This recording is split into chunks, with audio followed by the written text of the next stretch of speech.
ప్రేక్షకులకి నమస్కారం. గోపురానికి స్వాగతం.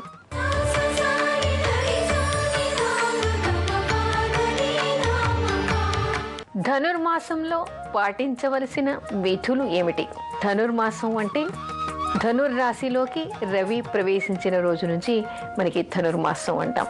ప్రతి రాశిలో కూడా రవి ఒక మాసం రోజులు ఉంటాడు. ధనుర్రాశిలో కూడా ఈ సంవత్సరం మనకి రేపు 16వ తారీఖు నుంచి మళ్ళీ మకర సంక్రాంతి వరకు కూడా ఈ ధనుర్రాశిలోనే ఉంటాడు.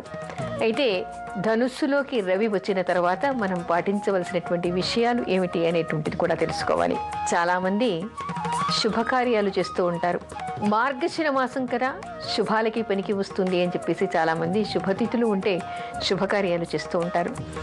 కానీ మనకి ఉత్తర కాలామృతం లాంటివన్నీ చెప్పేది ఏమిటంటే, ఎప్పుడైనా సరే బృహస్పతి సింహరాశిలో ఉన్నప్పుడు రవి బృహస్పతి రాశులైనటువంటి ధనుస్సులో కానీ మీనంలో కానీ ఉన్నప్పుడు శుభకార్యాలు చేయకూడదు.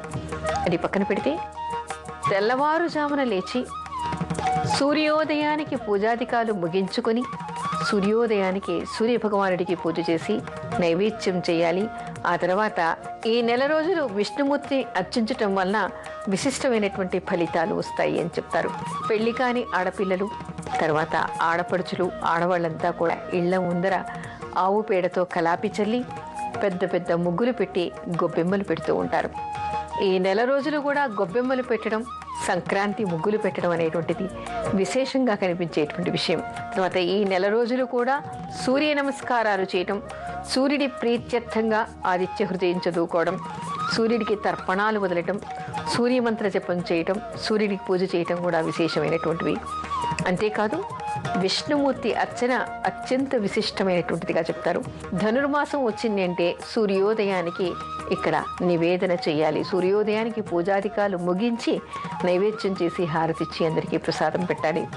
వేకువనే పులగం వండి, పాయసం వండి, దధ్యోజనం వండి, లేదా రోజు ఒక రకంగా చేసి దేవుడికి నివేదన చేయాలి అంటారు.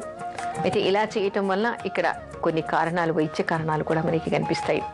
అదేమిటంటే మనకి ధను సంక్రమణం మొదలైంది, ధనుర్మాసం మొదలైంది, నెలపడుపు మొదలైంది అంటే రవి ఎప్పుడు ధనుస్సులోకి వస్తాడో అప్పుడు మనకి చలి బాగా పెరుగుతుంది. తర్వాత జఠరాగ్ని మనలో ఉద్దీపనం చెందుతుంది. జఠరాగ్ని ఉద్దీపనం చెందినప్పుడు ఏం చెయ్యాలి? మనం సాత్వికమైనటువంటి ఆహారాన్ని వేకువనే తినాలి అంటారు. ఆ వేకువని తినటం వల్ల జఠరాగ్ని చల్లారుతుంది. సాత్వికమైనటువంటి ఆహారాన్ని తీసుకోవటం వల్ల మన పనులన్నీ కూడా మనం బాగా చేసుకోగలుగుతాం. ఎలాంటి అనారోగ్య సమస్యలు ఉండవు. అందుకని చెప్పేసి పొద్దున్నే పులగం ఏమిటి? మనకి బాగా శక్తినిచ్చేటువంటిది. తర్వాత భగవంతుడికి అత్యంత ప్రీతికరమైనటువంటిదిగా చెప్తారు. మనకి లలితా సహస్రనామాల్లో కూడా ఉంది, ముగ్ధ ఉదర ఆసక్త చిత్తాయ నమః అని.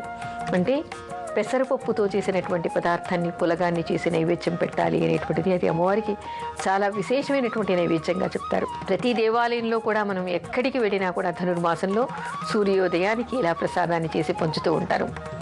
అయితే పాయసాన్ని పెట్టడం, పాయసం కూడా మనకి ఏమిటి? పాలతో వండినటువంటి అన్నం, సాత్వికమైనటువంటి ఆహారం, తర్వాత మన జఠరాగ్ని చల్లార్చేటువంటి ఆహారం, మనకి ఆరోగ్యాన్ని చేకూర్చేటువంటి ఆహారం అది.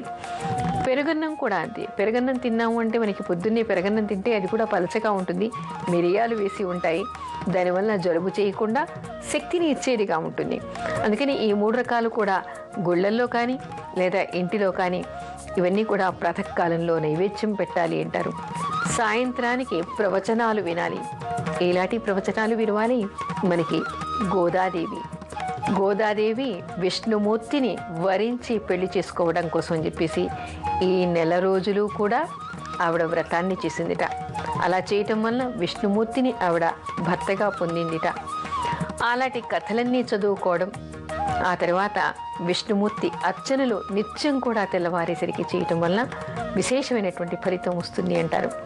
అయితే శుభకార్యాలు మాత్రం ఈ సమయంలో చేయకూడదు. శుభకార్యాలు అంటే మరొకటి, ఇది మూఢం లాంటిది కాదు, ఇది శూన్యమాసం కాదు, ఎందుకు చేయకూడదు అంటే ఆధ్యాత్మికమైనటువంటి కార్యక్రమాలు నిర్వహించుకోవడం కోసం, వెసులుబాటు కలిగించుకోవడం కోసమే, మన స్వార్థ ప్రయోజనాల కోసం మన కార్యక్రమాల్ని పక్కన పెట్టడం అని మనకి కనిపిస్తోంది.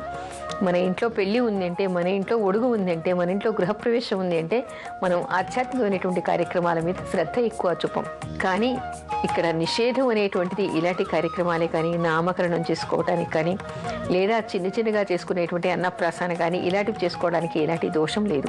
అంటే ఈ కాలం దోషభూయిష్టమైనటువంటిది కాదు, కేవలం ఆధ్యాత్మిక చింతన కోసం అని చెప్పేసి శుభకార్యాలు నిర్వర్తించకూడదు అనేటువంటి విషయాన్ని చెప్తారు. అందుకని శుభకార్యాలు చేయకూడదు, భగవదర్చన చేయాలి. ముఖ్యంగా విష్ణుమూర్తిని ఈ నెల రోజులు తెల్లవారకుండానే తెల్లవారుజామున అర్చిస్తే వాళ్ళు కోరుకున్నటువంటి కోరికలన్నీ కూడా నెరవేరుతాయిట. అందుకని విష్ణుమూర్తిని తప్పనిసరిగా ఈ ధనుర్మాసంలో అర్చించాలి. సూర్య ఉపాసన ఉన్నటువంటి వాళ్ళు సూర్య భగవానుడిని కూడా ఉపాసించాలి, సూర్య నమస్కారాలు చేయాలి, సూర్యోదయానికే పూజాధికాలు ముగించుకోవాలి అనేటువంటి విశేషాన్ని చెప్తారు.